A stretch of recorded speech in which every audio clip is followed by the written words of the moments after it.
Terra de Minas embarcou no único trem de passageiros do Brasil que ainda faz viagens diárias. A linha existe desde 1907, atravessa 664 quilômetros até chegar ao Espírito Santo. Muita gente faz esse percurso só para sentir o gostinho de uma viagem de trem. A viagem que leva até as praias do Espírito Santo também é meio de transporte para moradores que vivem em torno das estações. Muitos preferem seguir pelos trilhos do que enfrentar as curvas perigosas da BR-381. Eu estudo em Belo Horizonte, mas minha família, eu nasci em Patinga. Aí eu tenho sempre que estar vindo, viajando, feriado eu venho ver minha família, aí depois tem que voltar para Belo Horizonte, então assim, eu uso essa rotina de viagem. Estas paisagens também trazem gente de longe. Fábio veio de São Paulo pela primeira vez em novembro do ano passado. Gostou tanto que agora trouxe a família. Eles andaram mais de 600 quilômetros e deixaram o carro em Belo Horizonte. Tudo isso não foi para ir à praia. Só para viagem. Viemos até Belo Horizonte, chegamos sábado, aí não encontramos passagem. Nós tentamos comprar antes em São Paulo. Como a gente conseguiu só para segunda, a gente estamos hospedado em Belo Horizonte e a gente conseguimos para hoje, vemos todo mundo passear hoje. Vamos parar em Patinga, esperar o que está voltando. Só andar de trem. Só pelo prazer da viagem. Só pelo prazer da viagem. Esta é uma história que se repete demais por aqui. É só começar a prosa e lá vem sotaque de fora. Luciana também veio de São Paulo com a filha. Só que elas vão esticar a semana nas águas do Mar de Vitória. Eu sou de Jaguariúna, São Paulo. Esse passeio eu já tinha feito quando eu era pequena. Aí comentei com meu marido e meus filhos desse trem, né? Passeio de trem que é bem demorado, né? Aí eles toparam, aí nós viemos de São Paulo, dormimos em BH e saímos hoje pela manhã. Vamos ficar em Vitória a semana inteira na praia e sábado a gente volta, dorme em BH e vamos retornar para São Paulo domingo. Imagina assim, vocês vieram basicamente por causa do trem, né? Porque São Paulo tem praia também. Tem praia, não. Nós viemos para andar de trem. Eu acho que a ferrovia não devia ser extinta, devia ter mais ferrovia no Brasil. Eu gosto de andar de trem. Muito mais do que avião, muito mais do que carro, muito mais do que ônibus. Eu acho que é mais tranquilo, as paisagens são diferentes. Pelo caminho, ela percebeu que nem tudo é beleza. A administradora encontrou algumas paisagens diferentes de quando era criança. E em épocas de seca, a imagem do Rio Doce causou espanto. Eu estava comentando com minha filha, era uma coisa assim, que você nunca imaginava que ia ficar secar um rio daquele lá. Agora hoje, não.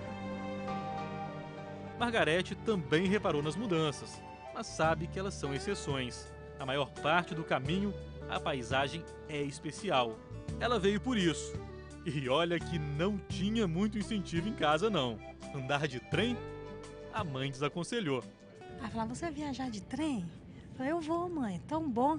Mas antigamente eu já andei de trem, tchaca, tchaca, tchaca, balançando, balançando. Então, aí eu falei com ela, não, mãe, vamos experimentar. A gente vê como que é, né? Realmente, naquela época, a situação era um pouquinho mais complicada mesmo. Hoje a máquina é conduzida a diesel e eletricidade, mas antes era a lenha e dava trabalho para fazer funcionar.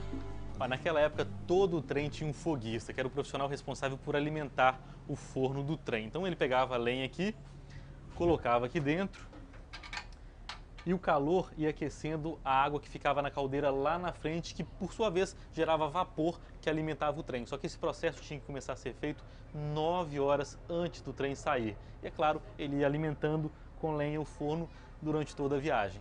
Imagine enfrentar 13 horas de viagem em bancos de madeira e ainda por cima engolindo fumaça caminho afora.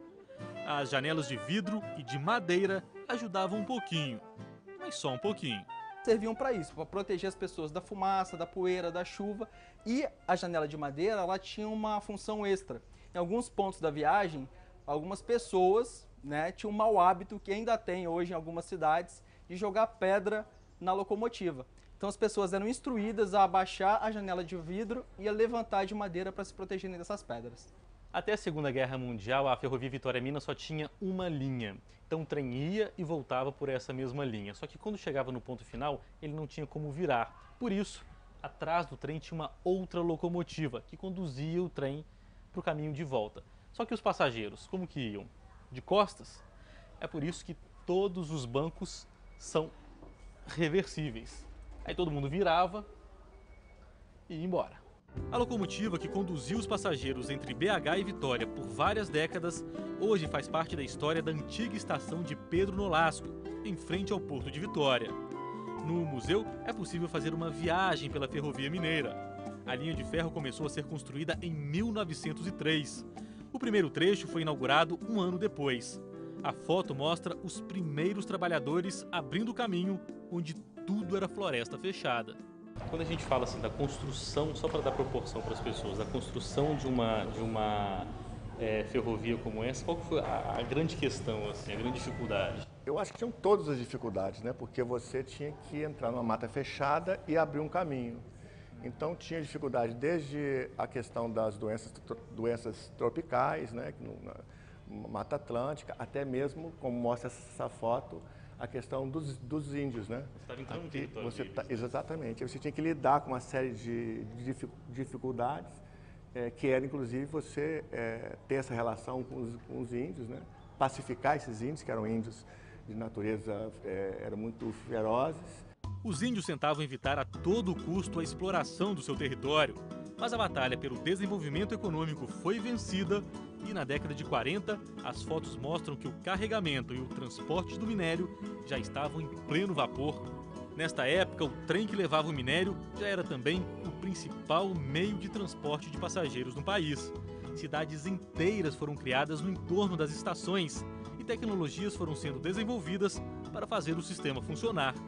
Até o maquinário, praticamente todo importado, precisou de adaptação em terras brasileiras. As locomotivas eram importadas. E quando eles viram que era muito difícil, quando quebrava alguma coisa e tinham que mandar pedir a peça de fora, eles começaram a fabricar, através de fundição, peças que pudessem utilizar para reposição. Isso foi acontecendo ao longo do tempo, né? Porque existia uma margem de improvisação enorme, né? As coisas aconteciam naquela hora e eles tinham que improvisar para resolver isso. Não dava para esperar meses. Então não dava para esperar meses e meses uma peça chegar. Então foi a coisa da sobrevivência mesmo, né? O museu guarda muitas peças do dia a dia das estações. As bandeiras de pano deram lugar aos sinais luminosos. Tem ainda o banco dos primeiros trens, o telefone à manivela fundamental na operação e muito mais. O sino era um objeto muito importante nas estações porque, além de anunciar a chegada e a partida dos trens, ele anunciava, dependendo do número de badaladas, para onde o trem estava indo. Na última sala do museu, uma maquete gigantesca reproduz parte do caminho do minério de ferro, desde as minas de Itabira, passando por Ipatinga, no Vale do Rio Doce, até chegar ao Porto de Tubarão, em Vitória. Foram 6 meses de montagem. Em 34 metros quadrados, mais de 700 árvores, 370 bonecos, 103 postes e 80 casas dão vida à maior ferrovia de passageiros do país. No vai e vem dos trilhos, o trem de passageiros se cruza com os vagões de carga, como vem acontecendo diariamente há várias décadas.